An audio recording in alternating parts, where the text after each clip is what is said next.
All right, well, I'm down to the cylinder, which I'm about to pull right now. So far, this has been about, like I said, like tearing down a 500i or even a 661. I am seeing similarities between the 441, but not as many as you would think.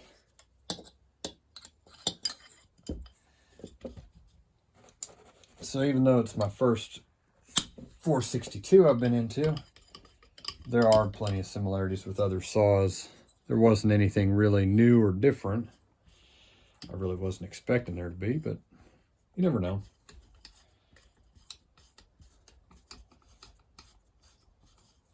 So I'm going to do probably a good quick hand wash on the flywheel side. Later today I may come out, if it's dry enough, and do a little bit of assembly. Like I said, I'm putting that new SKF bearing in there. Like I said, I'm trying to keep the price down on this because, I mean, that right there was pretty expensive. So that was a good portion of the budget. So I think an SKF bearing, they're good, and they're really good bearings. I have seen them in other saws before, and I've used them in other saws. Never had any issues. There's already a brand new bearing in that PTO side half. I am going to pull the seal out though, and I'm going to put a new seal in. Oh yeah, doesn't look bad.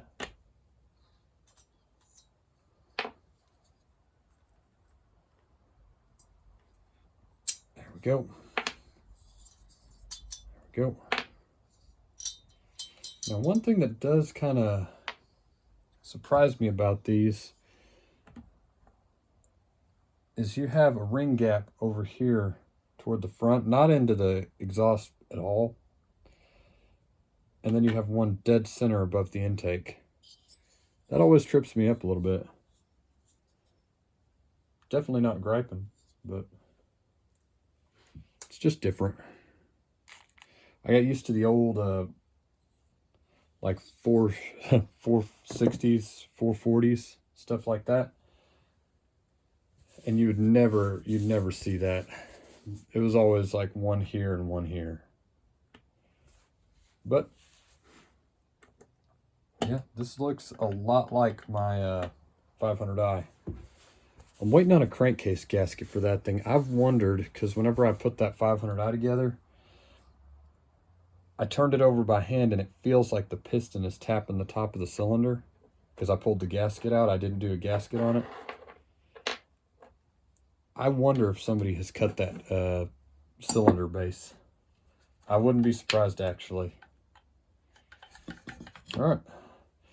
Well, we'll see if I cut this out. And before I do that, let me find these real quick.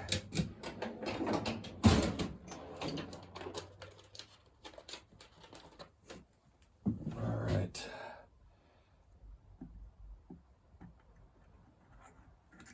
There it is, right there.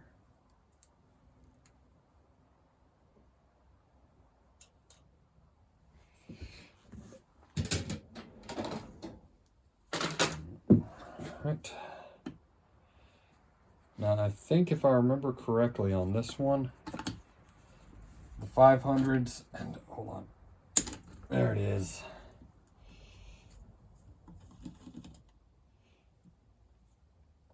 The 500s, and I think the 661s, you can't really use my crankcase splitter, I don't think. I know for a fact you can't on the 500i. There's no room for the two jaws of the splitter to go in.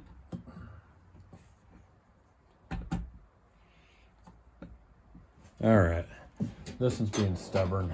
Here we go. I normally don't do that, but there's no way to get down there with an awl to clean the flutes out on the screw, then it's this one.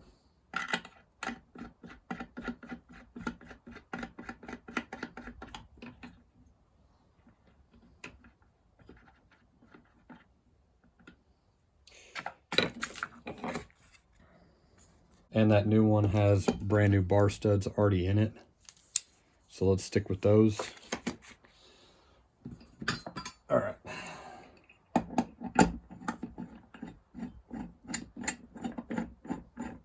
Now before that hits, I'll show you. I'm going to move the chain tensioner forward on this thing.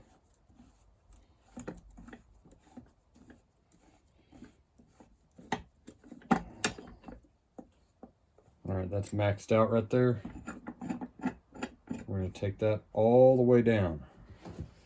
And we're pretty much there. All right.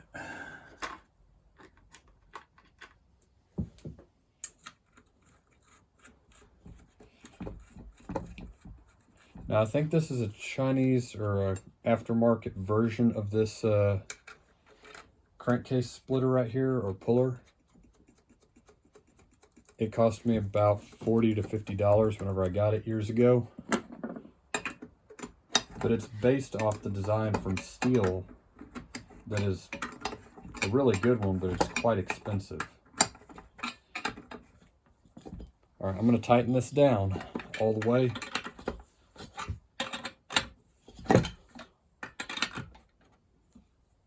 That wasp is going to keep bugging me, I just know it. There we go. All right. Now, I'm going to actually reverse this. And I'm going to go forward.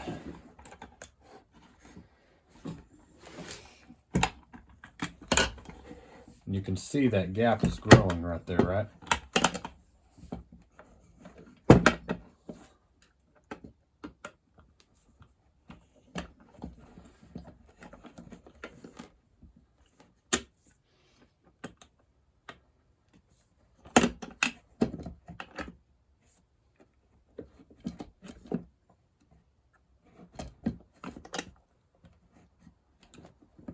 I may have to pull the, nope, right there it is. It's all the way. All right. Son of a gun. Oh, and I don't know what kind of oil was put in this thing last, but it is some nasty stuff. Look at that.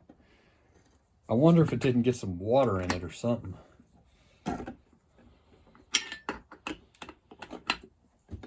I dumped that out into my old pan down there. It looked like cream or milk. It was just nasty.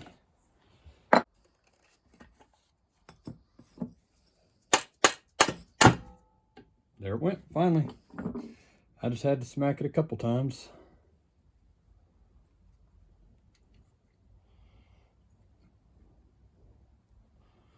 All right.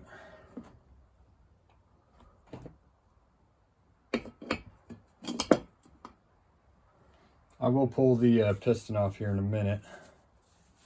I'm kind of tempted to try and leave it on there if I can. Just because I don't really want to try and have to pull the E-clips out. I could just pull that one. Yeah, that is some nasty, nasty stuff right there.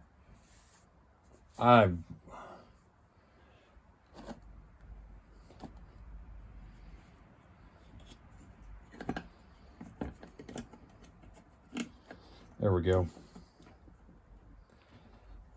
I kind of wish I knew what that was.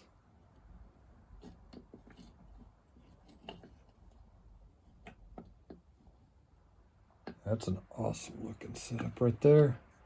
Okay, I can pull it that way.